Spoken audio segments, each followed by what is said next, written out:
Auburn, and I was a journalism major, and I wanted to write for a newspaper.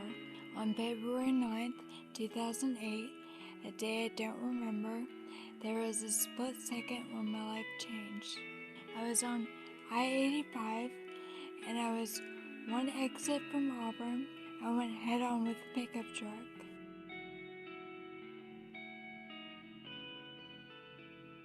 Well, I was in a coma, and I don't remember months before. The doctor told me I had a 50-50 chance of pulling through the first night. I relearned how to walk and talk. It was hard. I went from the bed to a wheelchair to a walker to a cane. It took me about 2 to 3 years to relearn how to walk, and another 4 to 5 to relearn how to talk. I've had to relearn the simple things like brushing your teeth and combing your hair. It's a never-ending process. I don't get angry that often because I just look at it as something I have to do, and maybe someday I won't.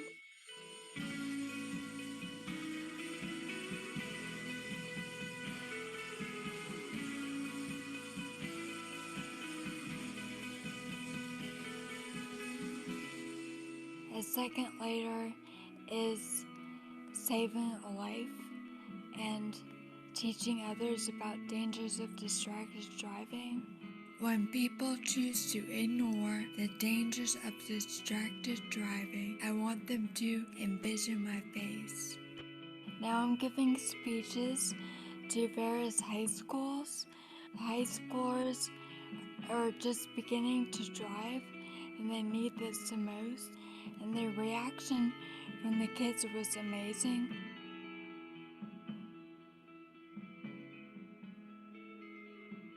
There was one young man who came up to me and told me he would have dropped out of high school until he heard my speech, and that just made me speechless. I mean, what do you say to that? If there is one thing I want people to take away from my speech, is never give up. You've got to keep on pushing, and I know it gets hard, but you can't quit.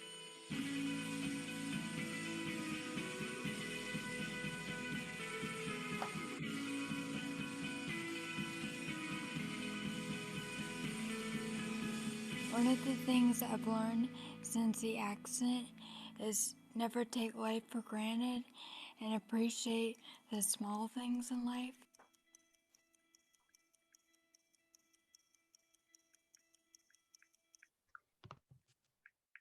All right. So at my former job, I can't really see.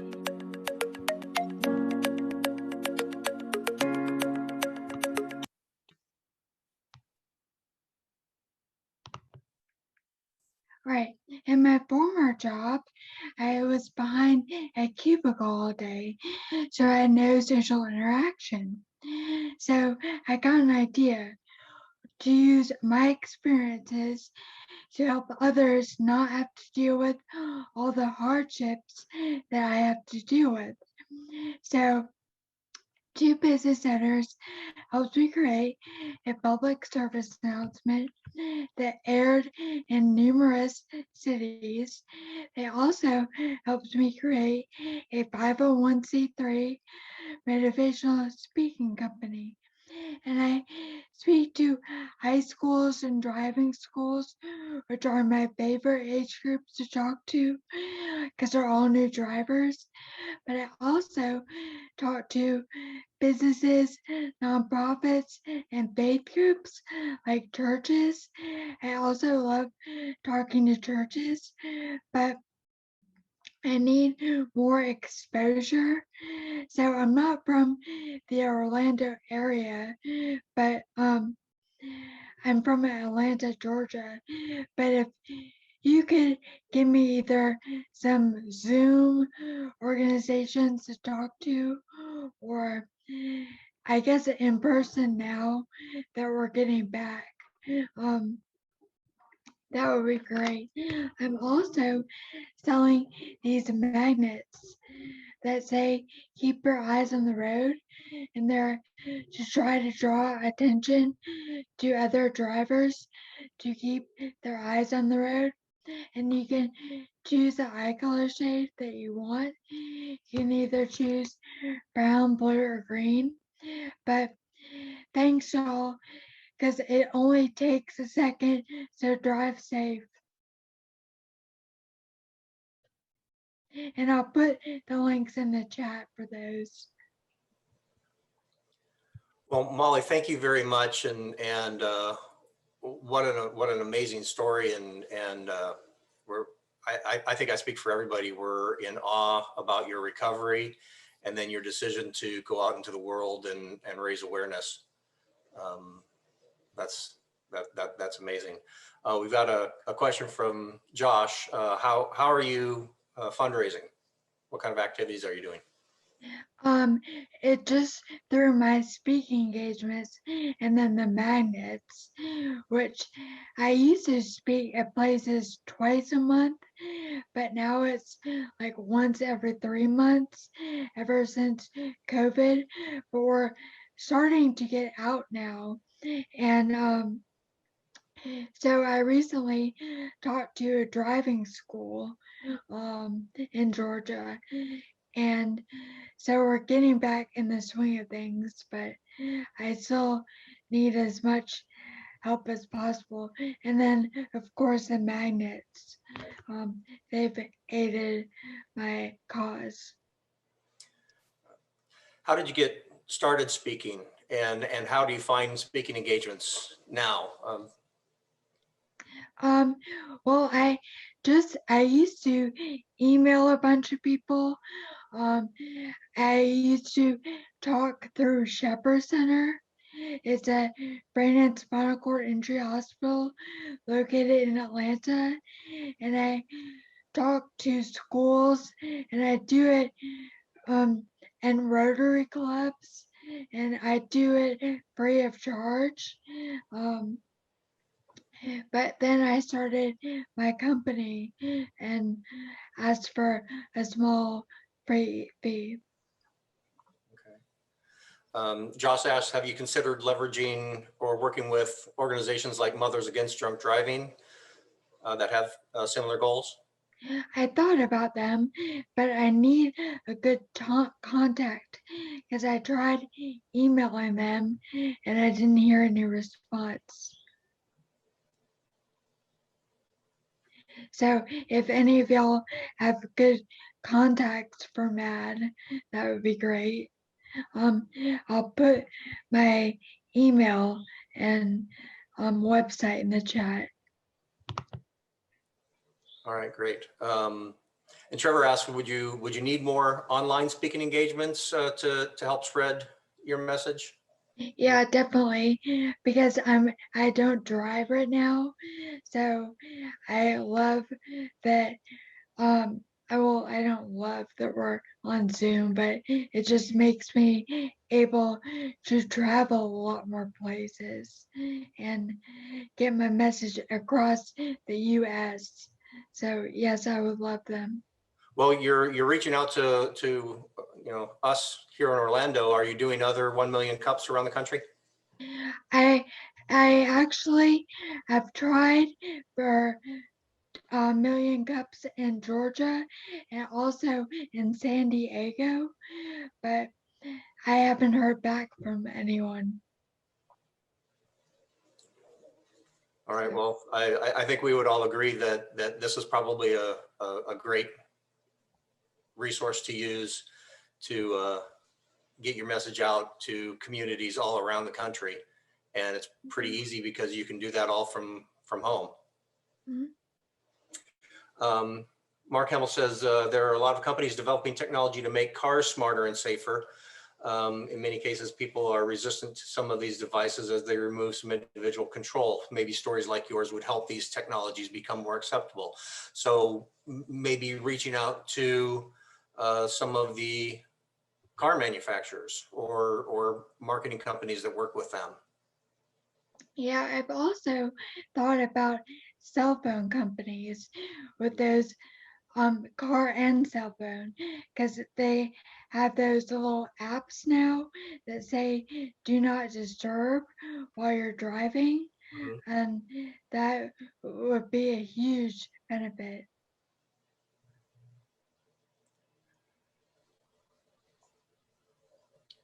Great. Well, let's see. Denny asks, can you do a 20-minute program? Denny's very connected with the Rotary here in Orlando, and I think can reach out throughout the country as well. So have you looked at Rotary or other organizations like that?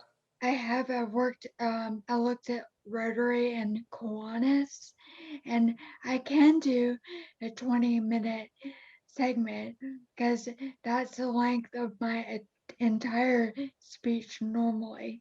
I had to cut it down a lot for this, but yeah, I would be happy with that. Um, And do you have divine sponsorship packages for companies to help you fund? um, I I have one organization sponsor me. It was like I'm not sure which program you mean. Well, just with there are ways that you could get sponsors to come in and maybe they co-brand with you on Yeah. events that you do. Yeah. So Verizon, for example, let's say you wanted to partner with a cell phone company and Verizon's like, okay, great. How would that work together? How would we work together? Can we use your, would you take our logo and would you speak, under our brand? And maybe that's something that would interest them. And in return, they would fund your organization and help you get the message out there through marketing and other resources. So it's basically like a partnership in a way. Yeah, I've tried. It's just like I said before, those companies are all so big and they don't really pay attention to any random woman sending an email. So I guess I would have to call. Um, but then my voice, I'm getting surgery for it on June 3rd. And so hopefully it'll help project my voice and make it less breathy. So, but I don't know. Do y'all know of Emory Hospital? It's in Atlanta. Yeah, from It, Emory University, sure, we all know about it. yeah, it's a well-known hospital. That's where my surgery is being done. So, um, I have some top-notch doctors. Um, but As far as reaching out to cell phone companies or other larger organizations, I would recommend trying very locally. Find a local marketing rep for, whether it's Verizon or T-Mobile or AT&T or other companies, and look at local marketing and see if you can connect, whether it's through LinkedIn or some of the organizations that you're already dealing with, to get connected locally with somebody in marketing, and they can help bring you up the chain that way. yeah, I actually have an AT&T right by my house, and I've contacted them before, but like I've physically gone in there and gave them my card and stuff. Yeah, Mom? the stores might not be the right avenue, but they're especially in the. I've got a friend, and actually I'll reach out to him, Kerry Carter, who works with T-Mobile, and he works with the business division. So he's not selling to the general public; he's selling to businesses, and somebody like that might be a better fit for you.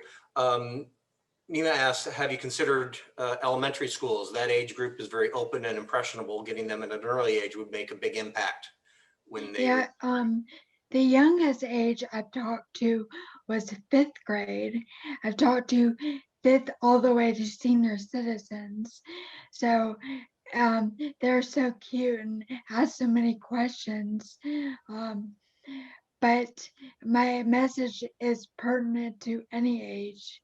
I mean, because I talk about um, continuing with their education, because it took me an extra 3 years, but because I was a junior at Auburn, but I finally walked across the stage to receive my diploma. So um, I a major part of my speech is continuing with education. And now I change that when I talk to older adults or adults. But my favorite age group is still high school and middle school. sure.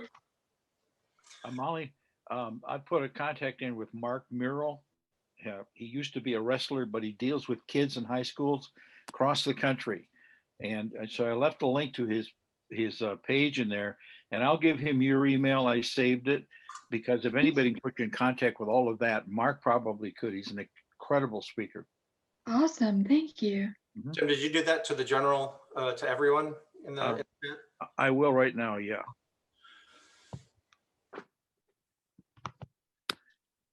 It's called Think Positive with a POZ. So you'll see it there in chat. And Josh asked about your social media. I do see that you've got LinkedIn, Twitter, Facebook. How are you doing with those channels? Well, I say the most I use is LinkedIn and Twitter. LinkedIn and Facebook. Have you all ever heard of Happy Neighbor Project? Yeah. Some, right? It's like a networking group that is all over the world. And so I've met a lot of people on that through LinkedIn. They added me as their connection.